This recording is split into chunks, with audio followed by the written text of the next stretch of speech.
Hello and welcome to the Promotion and Relegation Show. We are just wrapping up week 11 and we are already seeing relegation and promotion battles starting to come into picture. We are also seeing the Tier 1 conferences have their contenders for the conference championship games. This feels a week earlier than usual, but we did have the Tier 1 West Regional have their team relegated last year in week 12, being BYU, who are already facing trouble this year. But more of that to come. Let's get this show going, starting out, as we always do, with the Tier 1 conferences. So starting out west with the Pac-12, we already have a clear favorite of the team that could be relegated, being the Arizona State Sun Devils. But their rivals Arizona also have a shot at being relegated.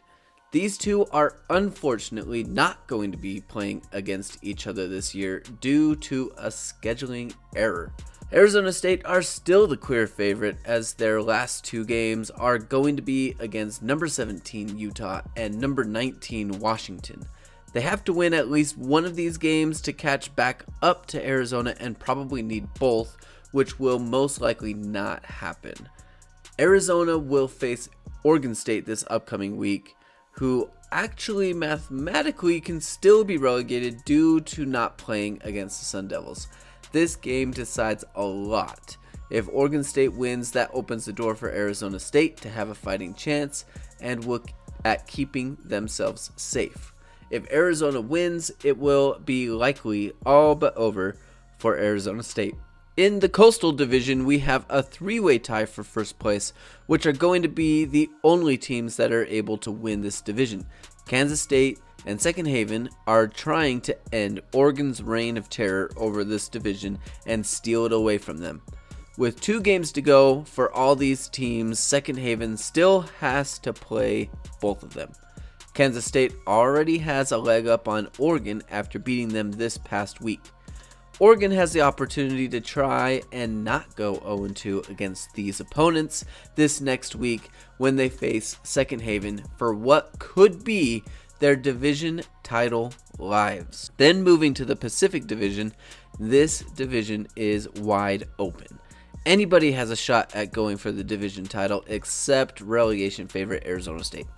USC currently holds the top spot, but they finished the season by facing UCLA in week 14. USC's losses have come against Utah and Oregon, so all they have to do is win.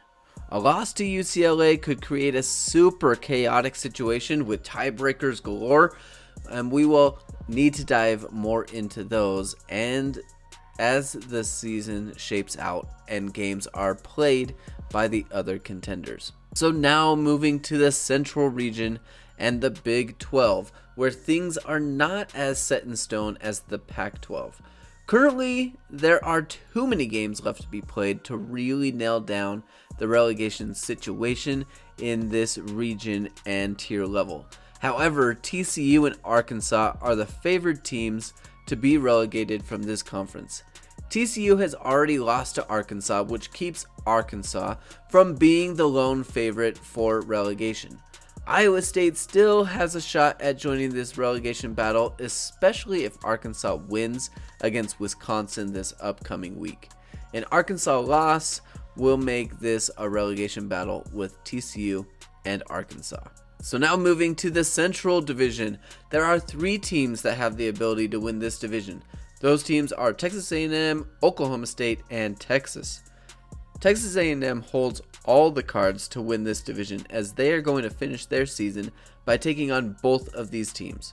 However, a singular win will clinch the division for them, being 2 games ahead of both of those teams. But if losses do happen, Oklahoma State and Texas will face each other in the coming weeks in what is going to be an elimination game for the division if Texas A&M loses their games. In the Gulf Division, there is also a clear favorite to win the division, being Oklahoma. They've already beaten LSU, which puts them a leg up on them. They still have 3 games to go, and they are going to be going up against TCU, Missouri, and Iowa State. All teams that are 2 back on Oklahoma. Missouri and Iowa State will face each other this upcoming week, which is likely an elimination game, forcing the loser to be out of the running for the division. If Oklahoma pulls off the win against TCU, the odds of them winning the division will be nearly 100%, which would give them their third straight division title. If Texas A&M pull off a win this week, then that will cause a rematch from last year, where Texas A&M came away with the upset victory. So now moving to the Southeast in Tier 1 with the SEC. Relegation is looking a bit tricky this year, with the favorites either being Louisville, Florida State, or Tennessee. Tennessee is having another off year, finishing conference play with a 2-7 record. They are not safe in the slightest as of right now, but what they have going for them is that they have already beaten Louisville and Florida State, which means that the only way that they can go down is if both Florida State and Louisville win 3 conference games. They also won't be safe if they fall even with Clemson, as they lost to them already in the season. Chances are good for Tennessee to survive another year, but this isn't a pattern Rocky Top wants to continue to have. For Florida State, they have 3 games to go and will finish with Wake Forest, Auburn, and Florida. They will not face Louisville this year, so there are no tiebreakers to look out for there. Louisville only have 2 games left, which they have to win in order to get above Tennessee. Those games are going to be up against Clemson and North Carolina. It's a tall order, but North Carolina has shown that they are vulnerable this year, so there is still a shot. Speaking of North Carolina, let's move to the East Division, as North Carolina is still fighting for the division title with Georgia and Georgia Tech. Georgia are currently the leaders of the division, but they have left the door open for North Carolina by losing to them.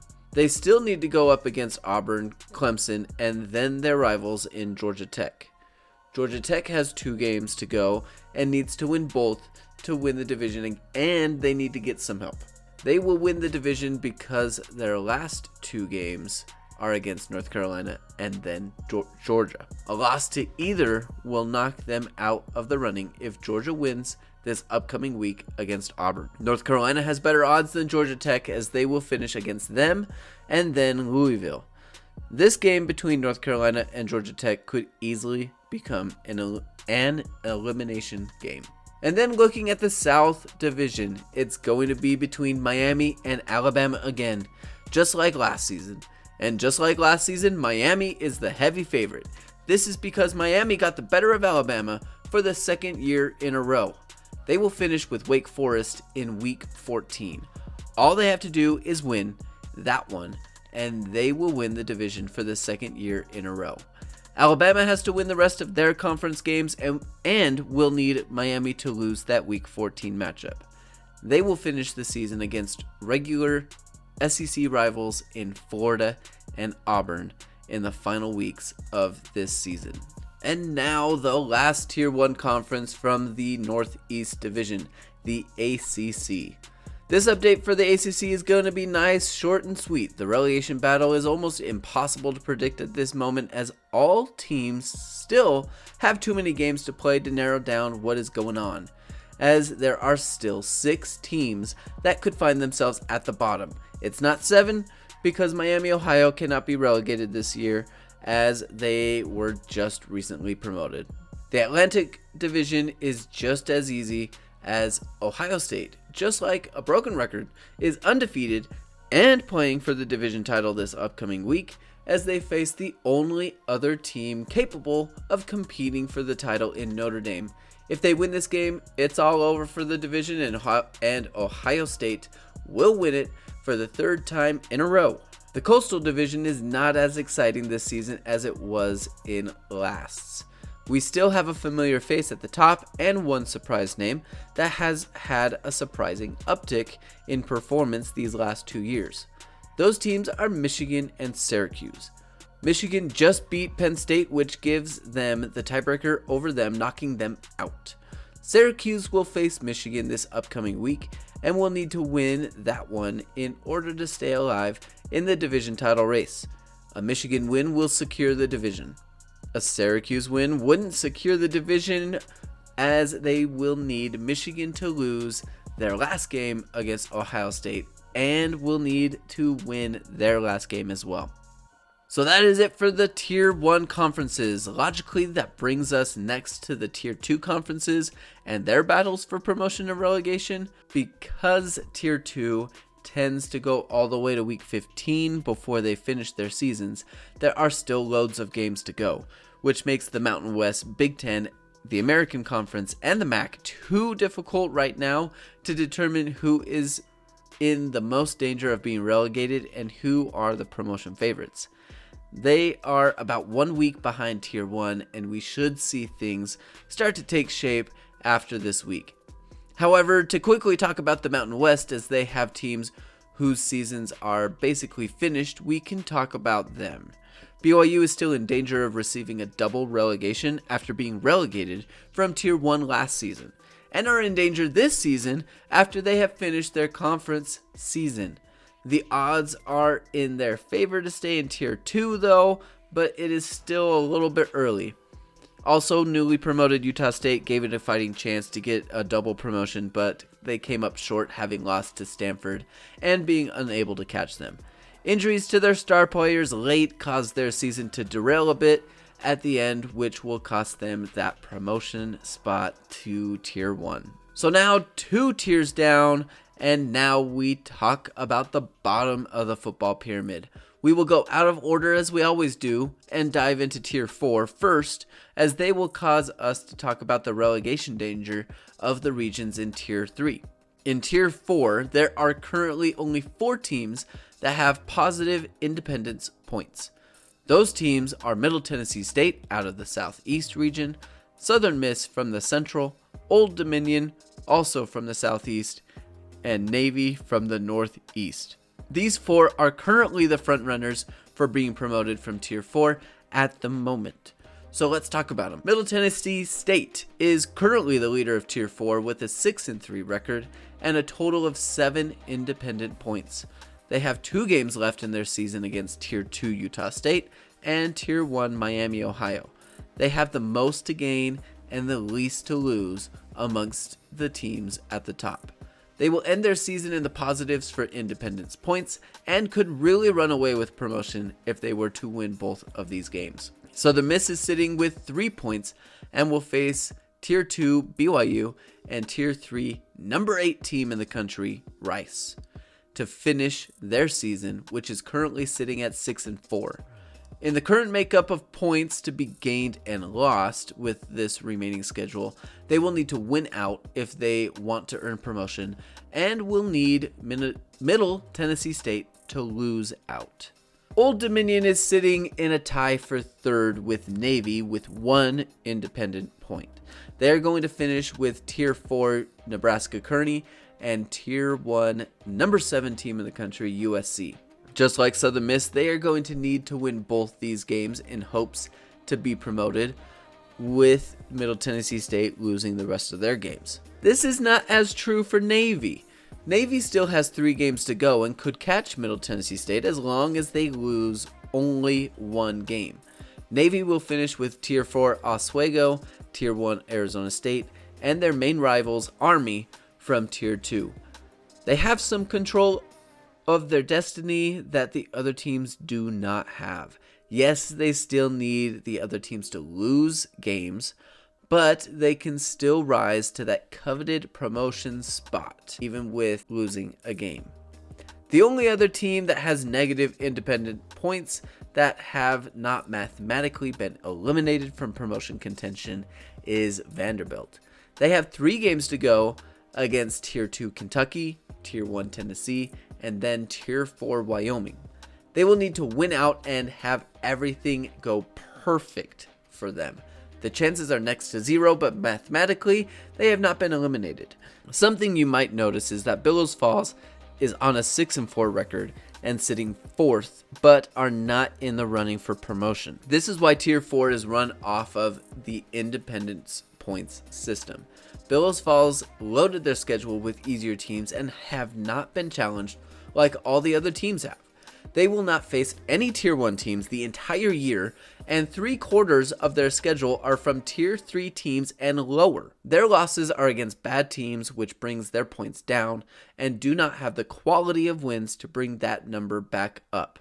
So even though their record looks really good, it's just a padded stat line.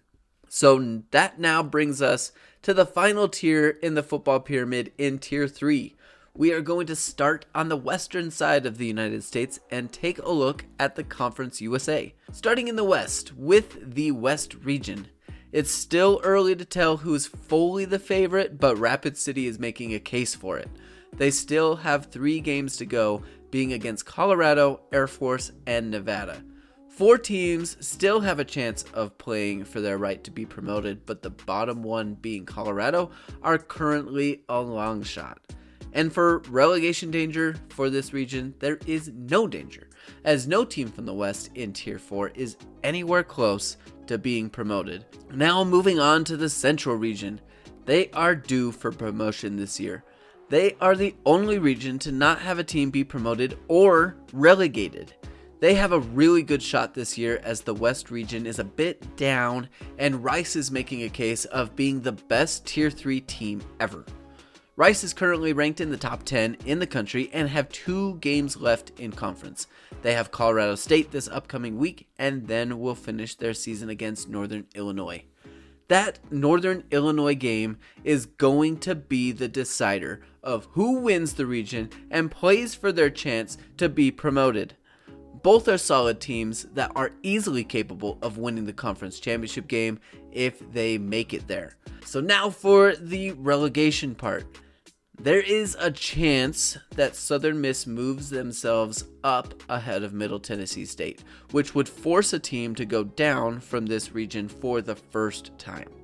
It is still a little too early to tell who is in the most danger, but Southern Miss are finally making these bottom teams nervous. And that brings us to the last conference we have not talked about yet, the Sun Belt. Last but not least, very much not least, we are going to start with the Southeast region, as they have what should be their region champ already. USF should be that team with their win this week, as they have already beaten South Alabama earlier in the season. Relegation in this region has a very high likelihood of happening, with Middle Tennessee State with a big lead in Tier 4 and Old Dominion also being in the mix. Georgia State is the team with the most danger of being relegated currently, having not won a game yet. They will finish with Virginia, Troy, and Western Kentucky. If Virginia wins that game against Georgia State, that will keep themselves safe from being relegated 1 season removed from playing in the conference championship game while serving their probationary season. This is a battle at the bottom that needs to be watched. And now, for the last region, the Northeast region. Toledo ruined their ability to really solidify their return as the region champions by losing to Bowling Green this last week. This also gives Bowling Green a long shot chance at fighting for being the region champ. It's a long shot, but at least it's a shot. The true favorites are Toledo and Ball State. These two will face each other to finish each other's seasons. That game is most likely going to be the game to decide who is going to be the region champion and play for the chance to be promoted. So now, speaking on relegation, there is a long shot that Navy finds their way to promotion, but a chance is still a chance and needs to be watched if you're one of the bottom teams. It's still a little early to really start talking about who those teams are that need to be watching out, but we will keep an eye on it as the season progresses and it really starts to solidify, most likely next week. So that will do it for this promotion and relegation show. The season is starting to wind down. We're starting to get to the really exciting part of the season. Every game matters in a big way in these last few weeks. We're starting a little early this year, which always just makes it more exciting. We love seeing good football. Make sure to check out the other dynasties in this save file, as Oswego is going to be trying to take on Navy after they received their first win ever in school history last week against Wyoming. And also make sure to check out the Billings Wolves dynasty, as we had a thriller this week with an 8 or 9 turnover game and a 54-53 overtime win for the Wolves. Make sure to check these games out as we wrap this up. Week 12 is coming right around the corner. We'll have another show, and we will see you then.